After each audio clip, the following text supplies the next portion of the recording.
അസ്സലാമു അലൈക്കും വറഹ്മത്തുള്ളാഹി. അതികഠിനമായ രോഗങ്ങൾ കൊണ്ട് പ്രയാസം അനുഭവിക്കുന്നവർക്ക് അവരുടെ രോഗങ്ങൾ അതിവേഗത്തിൽ ശമനം ലഭിക്കുവാൻ ചൊല്ലേണ്ട ഇസ്മുൽ ആളമിൽപ്പെട്ട മഹത്തായ ഒരു നാമം പറയാം. നല്ല നിയ്യത്തോടുകൂടി ഈ ഒരു നാമം ചൊല്ലി ദുആ ചെയ്തു കഴിഞ്ഞാൽ തീർച്ചയായും അവരുടെ രോഗങ്ങൾ എത്ര കഠിനമാണെങ്കിലും അല്ലാഹു തആല അത് ശിഫയാക്കി തരും.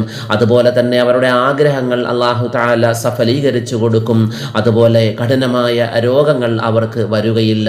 ഈ ഒരു നാമം ചൊല്ലേണ്ടത് ജുമുഅ ദിവസം ഇമാം മിമ്പറിലേക്ക് ഖുത്ബ ഓതുന്നതിന് വേണ്ടി കയറുന്നതിന് തൊട്ട് മുമ്പ് വരെയാണ് ഈ ഒരു നാമം ചൊല്ലേണ്ടത്.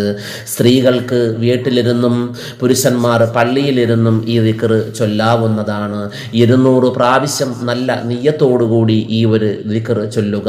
അള്ളാഹുവിൻ്റെ ഇസ്മുൽ ആളമിൽപ്പെട്ട യാ അല്ലാഹു യാ അല്ലാഹു യാ അല്ലാഹു എന്നുള്ള ഈ ഒരു നാമത്തെ വെള്ളിയാഴ്ച ജുമുഅ ദിവസം ഖുതുബയ്ക്ക് മുമ്പായി പുരുഷന്മാർ പള്ളിയിലിരുന്നും സ്ത്രീകൾ വീട്ടിലിരുന്നും 200 പ്രാവശ്യം ചൊല്ലി ദുആ ചെയ്യുക. എന്നാൽ അവരുടെ കഠിനമായ രോഗങ്ങൾ അല്ലാഹു തആല ശമനം നൽകും. അതുപോലെ കഠിനമായ രോഗങ്ങൾ അവർക്ക് വരികയില്ല. അവരുടെ ആഗ്രഹങ്ങൾ അല്ലാഹു തആല സഫലീകരിച്ച് തരുന്നതാണ്.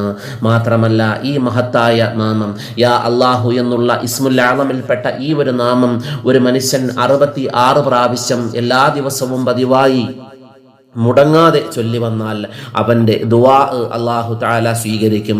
അവരുടെ പ്രാർത്ഥനയ്ക്ക് അല്ലാഹു തആല ഉടൻ ഇജാബത്ത് നൽകുന്നതാണ്. അവരുടെ ആഗ്രഹങ്ങൾ അല്ലാഹു തആല സഫലീകരിച്ച് തരുന്നതാണ്. അതുകൊണ്ട് ഇസ്മുൽ ആളമിൽപ്പെട്ട യാ അല്ലാഹു എന്നുള്ള നാമം ജുമുഅയ്ക്ക് മുമ്പായി 200 പ്രാവശ്യം ചൊല്ലി ദുആ ചെയ്യുക. കഴിയുന്നവർ എല്ലാ ദിവസവും മുടങ്ങാതെ 66 പ്രാവശ്യം യാ അല്ലാഹു എന്നുള്ള നാമം പതിവായി ചൊല്ലി വരിക. അല്ലാഹു തആല നമ്മുടെ എല്ലാവരുടെയും എല്ലാവിധ രോഗങ്ങൾക്കും ശമനം നൽകി അനുഗ്രഹിക്കുമാറാകട്ടെ. അസ്സലാമു അലൈക്കും വറഹ്മത്തുള്ളാഹി.